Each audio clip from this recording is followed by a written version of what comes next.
Breakups are tough, even when you know they're for the best. Though I'd been trying to keep myself together after splitting up with my boyfriend of 2.5 years. I don't really want to get into it. It wasn't messy or dramatic. We just weren't right for each other anymore, but that didn't make it any easier. Some days it felt like everything reminded me of him. I'd been forcing myself to stick to no contact, telling myself that it was the healthiest way for both of us to move on. It was hard though, really hard. One of the things I missed most about us was playing pool together. It was our thing. I'm a pretty decent player, definitely better than average. But my ex, he was incredible on his good days. He could pull off trick shots like it was nothing. 1 rail, 2 rail banks, kicks, combinations. I'm pretty sure he was even learning a standard mess. We each had pool tables at home, but obviously we're young, and staying inside every night wasn't exactly ideal. When we did go out, we always made sure that wherever we were going, usually a bar had some pool tables. We hated crowded bars with long waits for tables and screaming patrons, though, so the places we went were quieter, usually attracting an older crowd. Dive bars with old scuffed tables and sticky floors were our sweet spot. Obviously, you can't expect to find a regulation table in pristine condition at any bar, but the dive bars were definitely a better shout than rowdy college bars. We were usually the youngest people there, but we didn't care. At that point in our relationship, we had grown somewhat bored of the typical college, let's get plastered every night mentality. Plus, even though I'm shy, my ex was pretty charismatic and would get along with anyone. Us not being total newbies at pool didn't hurt either. A few weeks ago, I found myself missing that part of my life more than usual. It was a random Wednesday though, so none of my friends were free. I didn't want to sit around the house feeling sorry for myself anymore, so I decided to head out to one of the bars we used to go to.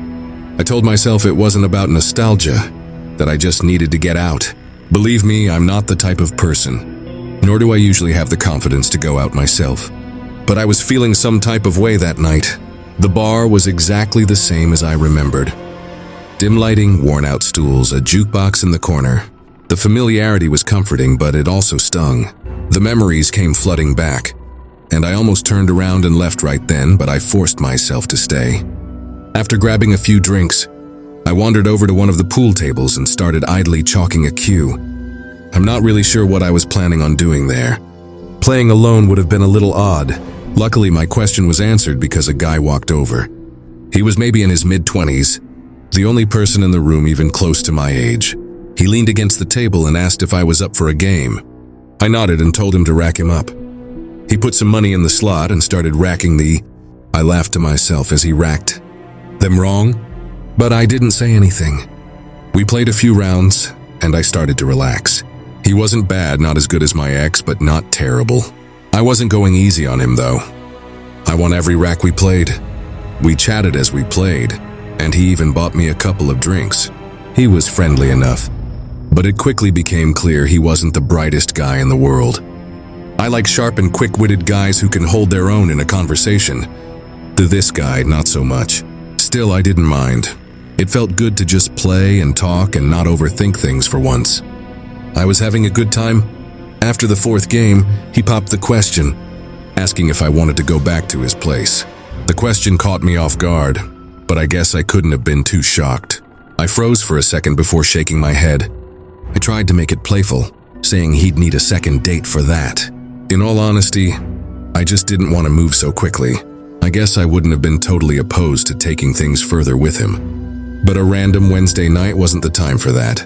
I guess I didn't do a good job turning him down. Though because his entire demeanor changed, his smile dropped and he literally started scowling at me. I was not prepared for what happened next. He said, "Are you serious?" I grabbed my wrist, saying something about spending all that money on those drinks. Before I could respond, he snatched my purse too. I had never been in a situation like that. So instead of screaming or fighting, I just froze up. Even though we were in a public place, I was still terrified. Luckily, a couple of older guys at the bar noticed what was happening and stepped in. I'm honestly not sure what I would have done had they not. One of them told the guy to let me go. The guy glared at me, muttered something under his breath, and threw my purse back onto the table before storming right out of the bar. My heart was still racing, and I thanked those guys profusely for helping me out. That was it for me, though. I called an Uber and left the bar. Still shocked and trying to process what had just happened, I decided to close my eyes in the Uber. I must have fallen asleep because the next thing I remember is the Uber driver gently waking me up. We were parked across the street from my house. I thanked him, got out of the car, and started walking toward the door. As I rummaged through my bag for my keys, I impulsively checked my phone for the first time since leaving bar. That's when I saw it, that god-awful notification. AirTag found moving with you. I nearly dropped my phone.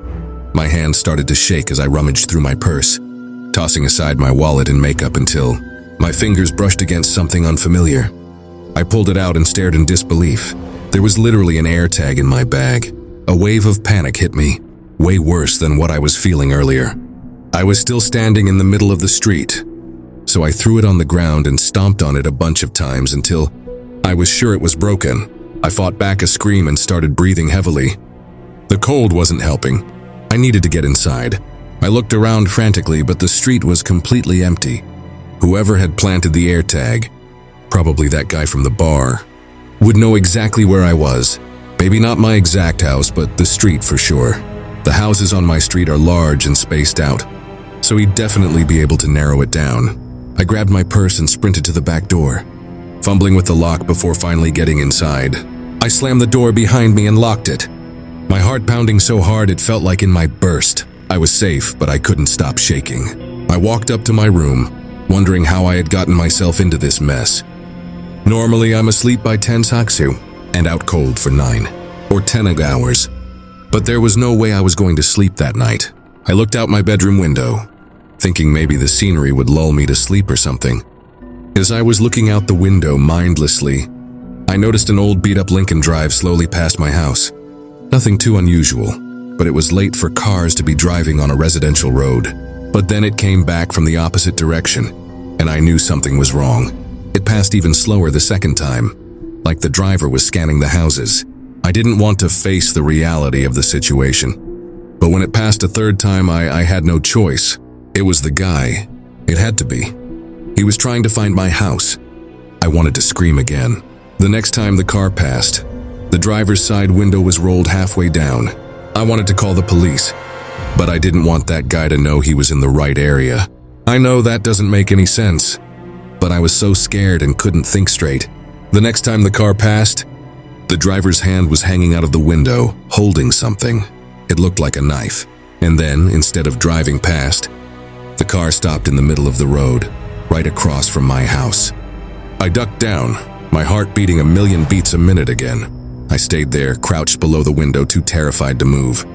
By the time I looked up, the car was gone. I waited for what must have been an hour, but it didn't come back. The next morning, I told my parents everything. My dad scolded me for not calling the police, but I told him I was too scared to. He called a buddy of his, a police chief, to ask for advice. His friend said there wasn't much they could do without more evidence, or the car's plate number, which I hadn't been able to see. His friend told us to call the police immediately should we ever see that car again. I didn't leave the house for days. Even now, I'm really scared that he's waiting somewhere, and he's going to see me enter or exit my house again. I haven't seen the car since, though, so maybe the nightmare is over.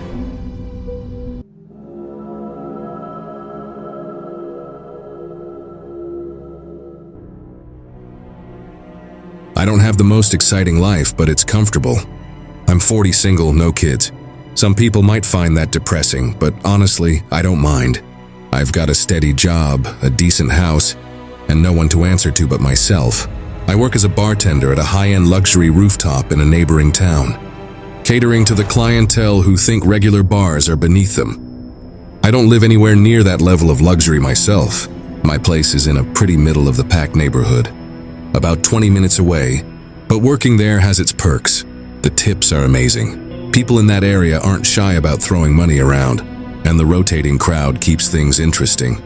Since the bar is upscale, we don't have the typical regulars you find in a dive. I like that. I never quite liked how close some customers would get with me or any other bartender for that matter. Maybe that's just me though. I like to keep to myself. I should probably mention that my name's Kevin. That'll be important later. It was a Friday night, our busiest night. The The place was packed as usual, with groups of friends clinking glasses, couples on date nights, and a few folks who probably wandered in just to feel important.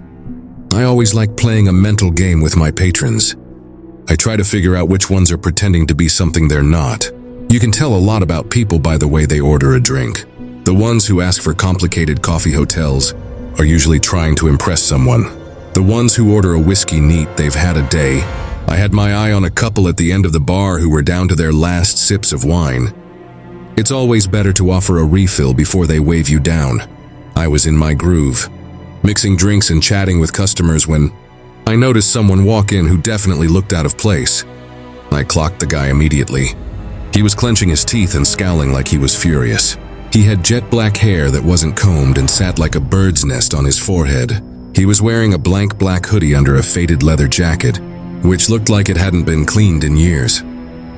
There were stains all over it, but none of that was as unsettling as his face. Like I said, he just looked so angry. He made a sea line for the bar, but he didn't sit down. He just stood there staring at me. I wondered to myself how he had gotten past the doorman in the lobby. I cleared my throat and asked if I could get him something to drink, trying to keep my tone neutral despite the weird vibe he was giving off. He didn't answer right away, which was strange. He just kept glaring at me like he was getting ready to swing. Finally, he muttered that he wanted a double shot of Jaeger. I nodded, grabbed a glass and poured the shot. Jaeger isn't a drink we pour often here. Most of our patrons are likely to ask for something a little higher quality. But hey, if someone wants Jaeger, I'm not about to question their taste. I set the glass in front of him and moved on to serve a few other patrons. When I came back to charge him, he tossed crumpled cash onto the counter. That also threw me off. Hardly anyone pays in cash at this place. Again, though, it wasn't my place to judge. The guy didn't say anything as I rang him up, and I was ready to move on when he spoke again. I still remember his exact words. "I knew I'd find you here, Kevin." I froze. My eyes snapped to his as I scrabbled to process what he just said. I put the glass in my hand down and demanded to know how he knew I didn't want to make a scene, so I kept my voice low, but I hoped he got the gist of how serious I was. He didn't answer my question, just stared at me with the same angry intensity. Finally, he said, "I know what you did." Before I could ask him what he meant, he turned and walked towards the elevators. I wanted to yell something or chase after him, but I decided against it. I was on the clock. I couldn't just neglect my job. Instead, I just stood there for a moment, completely thrown off. I was honest to God, confused out of my mind. I didn't recognize him in the slightest. I couldn't think of anything I had done that would warrant such a cryptic statement. I'm no saint, but I don't go around making enemies. It put me in a sour mood for the rest of the night. When my shift finally ended, I drove home, but I couldn't stop thinking about what had happened earlier. I racked my brain for literally any explanation that made sense, but couldn't think of any. By the I ended up going to bed, I was still relatively unsettled by the whole thing. Sometime in the middle of the night, I woke up randomly. I wasn't really sure what woke me up, as I didn't have to go to the bathroom, and I'm usually the type of person to sleep through the night. I didn't hear or see anything, but something felt off. Without moving, I kept my eyes open, waiting for them to adjust to the darkness. After about a minute, I saw something that gave me an adrenaline rush of fear. There was a dark mass in the corner of my room, next to the door. It was just standing there, but I was 100% sure it was something that didn't belong in my room. I felt my heart start to race, but I forced myself to stay still, pretending to still be asleep. Someone was in my room. I repeated that thought to myself like 6 times before truly processing it. I knew I had to do something. I counted silently to 3, and in one quick motion I sprung out of bed, screaming like a crazy person. I was prepared for a fight, but the figure didn't come toward me. Instead, he bolted for the door. As he moved, I heard something clatter to the floor. I chased after him through my house, but by the time I reached the front door, it was wide open, and whoever had been in my room was gone. I wanted to run out into the yard to look for him, but I was worried that I'd be walking directly into a trap. Instead, I made what I still think is the smart decision and slammed the door shut and locked it. I thought back to the clatter I had heard earlier in room. I walked back to my bedroom, turned on the light, and froze. In the corner of the room, there was a knife just laying there on the floor. It was one of mine taken from the kitchen. I felt sick. Whoever I had just chased was planning to hurt me, possibly kill me. I called the police right after that, and they quickly arrived and searched both my house and my yard, but found nothing. I gave a description of the man from the bar, and the police got the video footage from my bar. But they haven't been able to find him yet because I heard anything. The thing that freaks me out the most is that I know for a fact I had locked all my doors that night. I locked them every night. During their search, though, the police were never able to figure out how that man entered my house. None of the windows were broken or unlocked, and there was no sign of forced entry. To this day, I still have no idea how he got inside. I haven't seen him since. But I would be lying if I said I don't think about this encounter often.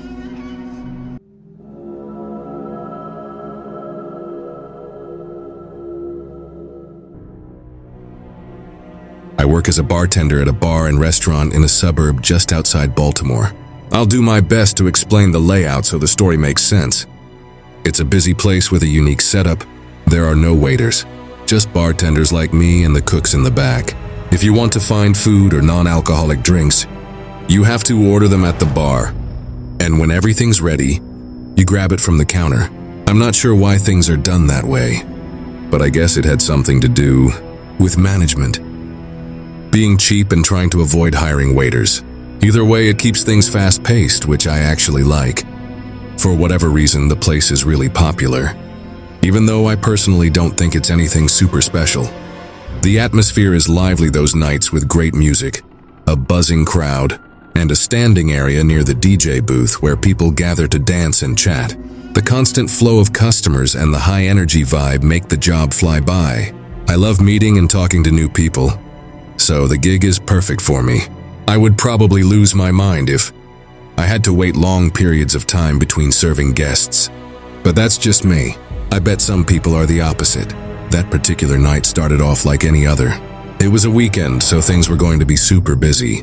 I was ready. After a certain time, the bar started filling up with people. It looked like more of a younger college crowd that night, which meant more dancing, more spilling, and a rootier environment in general. Oh yeah, and worse tips, which sucked for me. This one group of kids just kept on ordering round after round of tequila, shots faster than I could line up the salt and limes.